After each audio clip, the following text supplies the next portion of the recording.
बघितलं ना मटार किती महाग झालेत. हो ना, कालपर्यंत 70 मिळत होते, आता 90 झाले. हो ना, कांद्याची तीच अवस्था. तर काय घ्यायचं तेच समजत नाहीये बाई.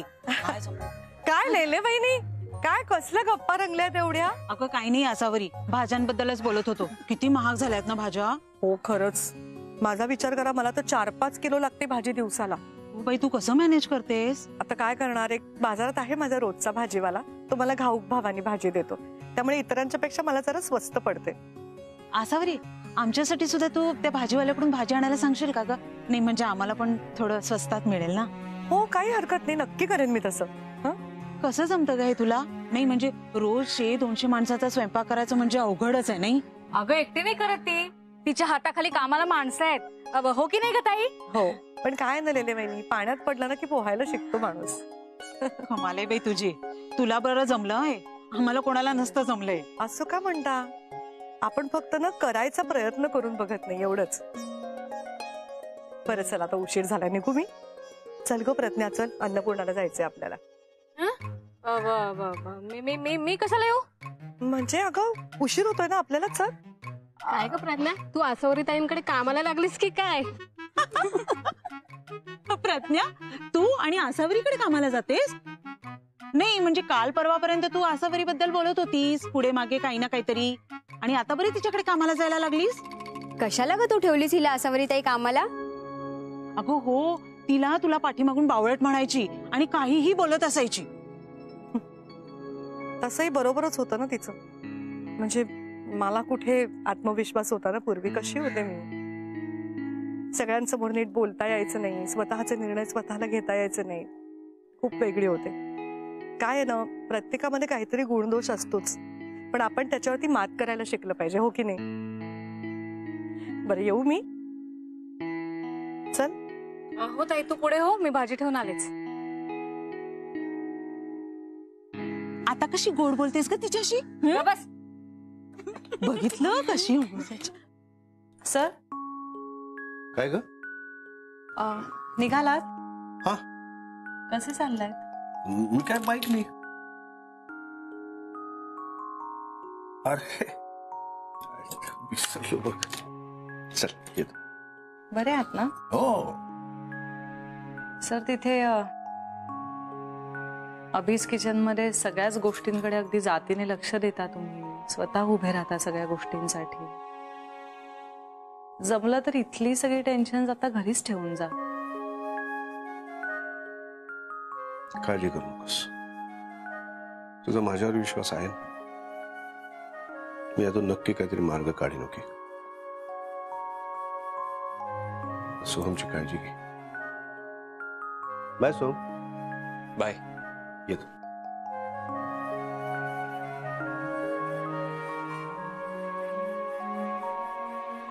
काय म्हणाले सर? काही नाही रे, असंच काळजी घ्या, नीट राहा वगैरे. तू नाही सांगितलंस तरी मला कळतंय सर माझ्यासाठी किती सॅक्रिफाईस करतायत.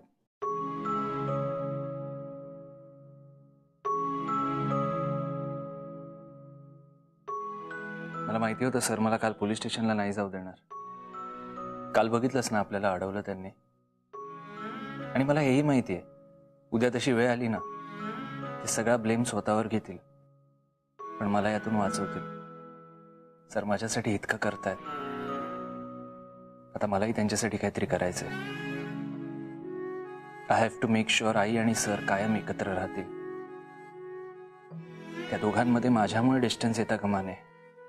एक मिनिट, त्या दोघांमध्ये अंतर काय येईल सोहम? अरे आपण सगळे एकत्र आहोत, आपलं कुटुंब एकत्र आलंय ना, असं होऊच देणार नाही आपण. तीच तर भीती वाटते मला. तुला नाही माहिती किचन मध्ये मला काय म्हणत होते सर? काय म्हणाले? ते म्हणाले मी असलो नसलो तरी तू आईची काळजी घे. असं का म्हणाले असतील ते? ती आईला सोडून नाही ना जाणार आहे. मला तर वाटतंय काटेकोर ना त्यांना ब्लॅकमेल करतोय, आणि ते जे काही वागतायत ना ते काटेकोरच्या बोलण्यावरून वागतायत. नाही नाही, अरे असं कसं करू शकेल तू? आणि आपण आहोत ना त्यांच्या पाठीशी.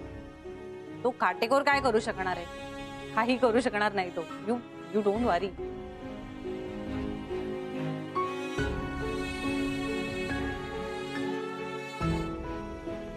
हे सगळं माझ्यामुळे होतंय. माझ्यामुळे ते सफर होत आहेत. तो काटेकोर किती डेंजर माणूस आहे तुला नाही माहिती, आणि किती खालच्या पातळीला जाऊ शकतो तो मला माहिती आहे. कारण त्याच्या सांगण्यावरून ना मी आईला दुखावलंय, आणि आता तो सरांना छळतोय. सगळ्याला मी जबाबदार आहे. आय नो, मी पण त्यांना खूप त्रास दिलाय, पण आता मला मनापासून वाटतंय का त्या दोघांनी एकत्र असावं.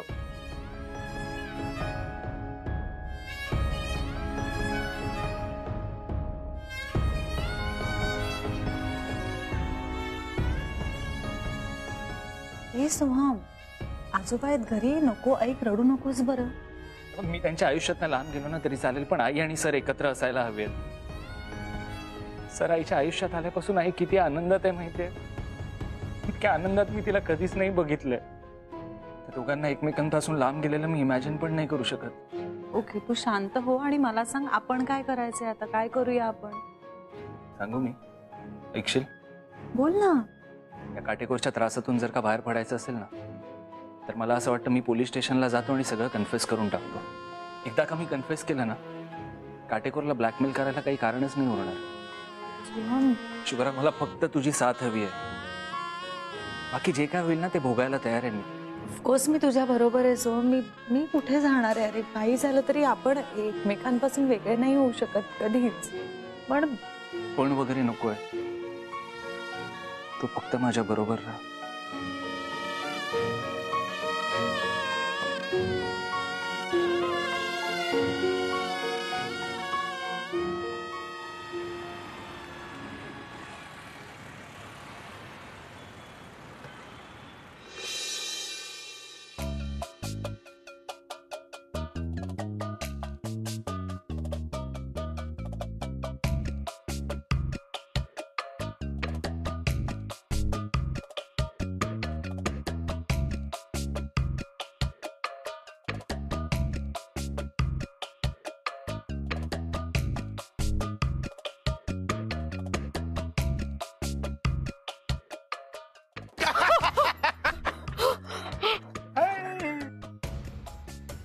कसा दिसतो मी?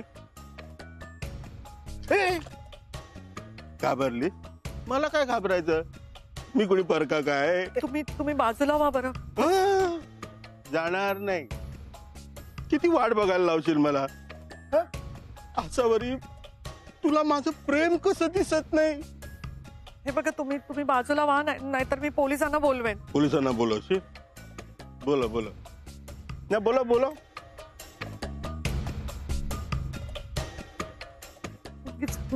रस्त्यात तमाशा नको, मला जाऊ दे तुम्ही. नाहीये ना हिम्मत? जाऊ दे. अगं, तो अभिजित राजे जेवढी तुझी काळजी करत नाही ना, त्याच्यापेक्षा जास्त काळजी मी करतो. तरी तू मला तोरा दाखवतेस. आता मला सांग, तू चाळीत राहत होतीस तेव्हा तिथून अन्नपूर्णा किती जवळ होतं, पण आता या सहजीवन सोसायटी मधून अन्नपूर्णाला जायचं म्हणजे किती लांब. पण तुझ्या नवऱ्याला त्याचं काय आहे का? आता एवढ्या उन्हातानाची तू एकटी कशी जाणार सांग ना मला. मला जाऊ दे तू. काळजी कर नको, काळजी कर नको. ही बघ आपली गाडी, आणि ही बघ ही पण माझीच गाडी.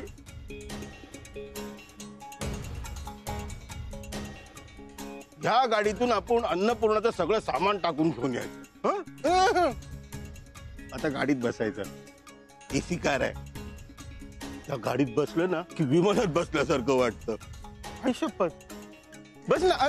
फक्त असं गारगार वाटेल.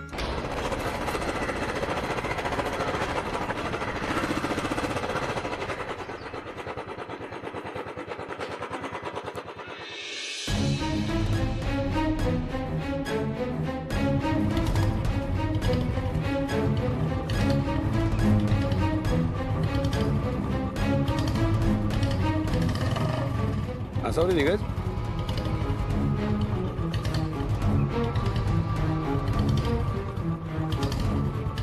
बंद गाडीत माझा श्वास कोंडतो. मला मोकळ्या हवेत फिरायला आवडतं. चला हो, चला.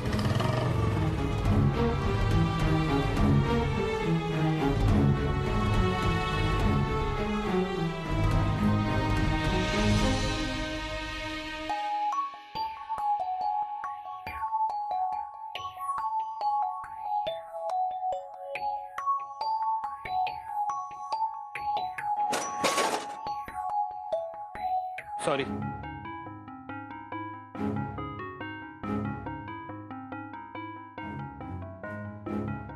इथून पुढे परतीचा मार्ग नसणार आहे सोहम. आता जे काही होईल त्याचे परिणाम आपल्याला खूप स्ट्रॉंगली फेस करायचे आहेत. तसंही हे टाळता येण्यासारखं नव्हतं. आपण फक्त आजचं मरण उद्यावर ढकलत होतो. काय बोलतोयस तू सोहम, मरण वगैरे? हे बघ, तुझ्या हातून जे काही घडलंय ना तो फक्त अपघात होता. तू मुद्दाम काही केलं नाहीयेस आणि तू निर्दोष सुटणार आहेस ह्याची खात्री मला आहे. अरे आम्ही सगळे आहोत तुझ्या बरोबर, तुला यातून बाहेर काढू. हे बघ, आता जे काही होणार आहे ना ते भोगायला तयार आहे मी. मला फक्त तुझी काळजी वाटत होती की हे सगळं झाल्यावर लोक तुला काय काय म्हणतील, उगाच तुला उलट सुलट बोलतील. वेडा आहेस का तू?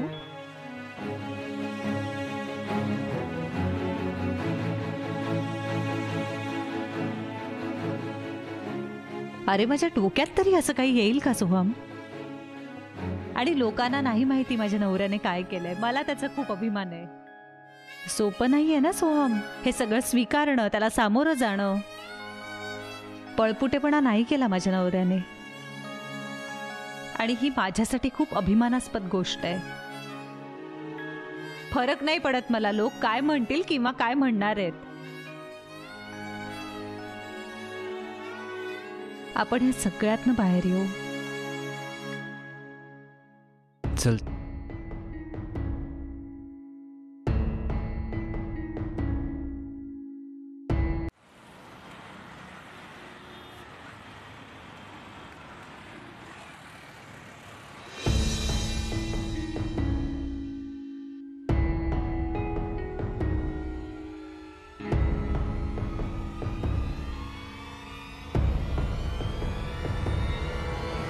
हे दिसत नाही का?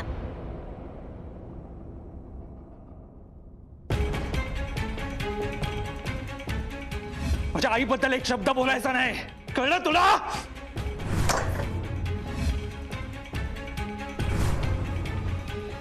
पप्या, ये थांब. सोहम,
सोहम काय रे सोहम उठ बरं.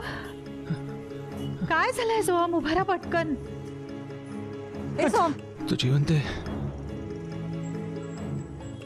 हा काय बोलतोयस तू. माझ्या हातून धक्का लागून ज्याचा खून झाला होता ना पप्या तो जिवंत आहे.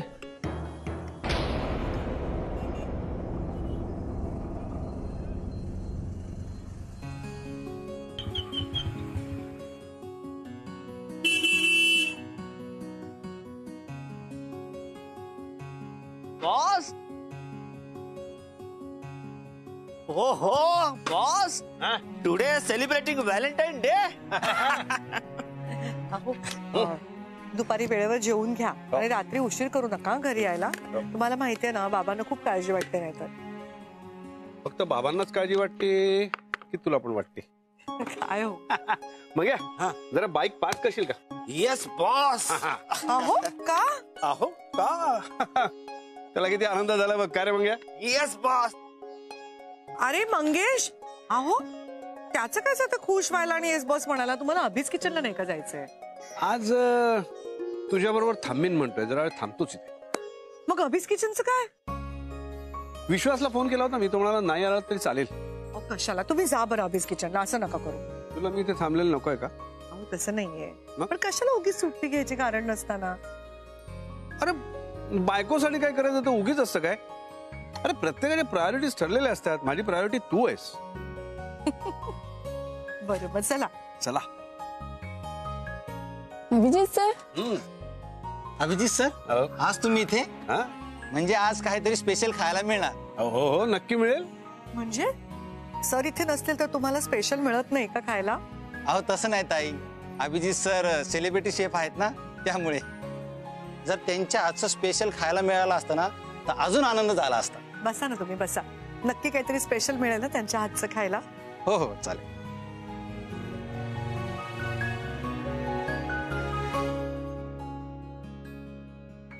मग आता कोणी जरासं कौतुक केलं की लगेच त्याला आवडेल ते करून खाऊ घालणार का. काहीतरी जळण्याचा वास येतोय मला इथे. खरंच सांगा हा तुम्ही माझ्यासाठी थांबलात का स्वतःच कौतुक करून घ्यायला थांबलात. अरे ऑफकोर्स तुझ्यासाठी. सांग कधी कळणार तुला भाव माझ्या मनातला भाव माझ्या मनातला.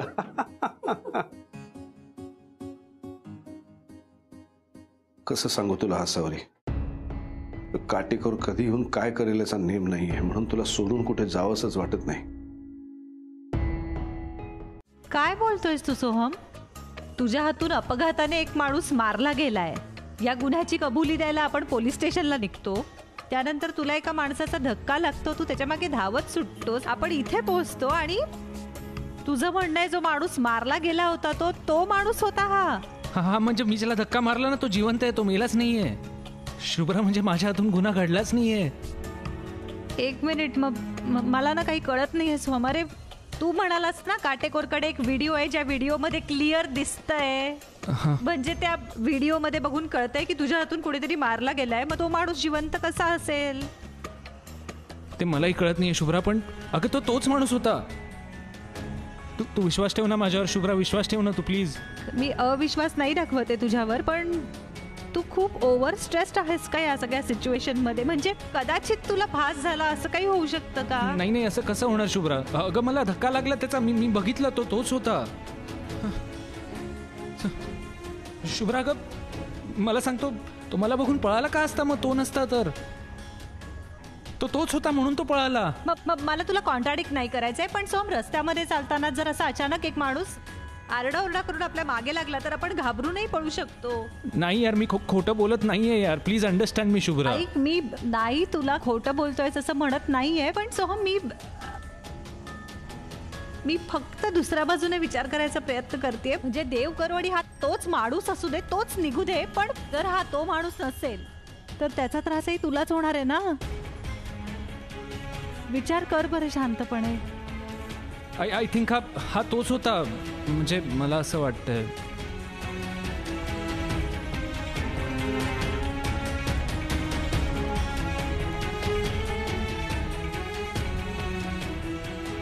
तो तोच होता.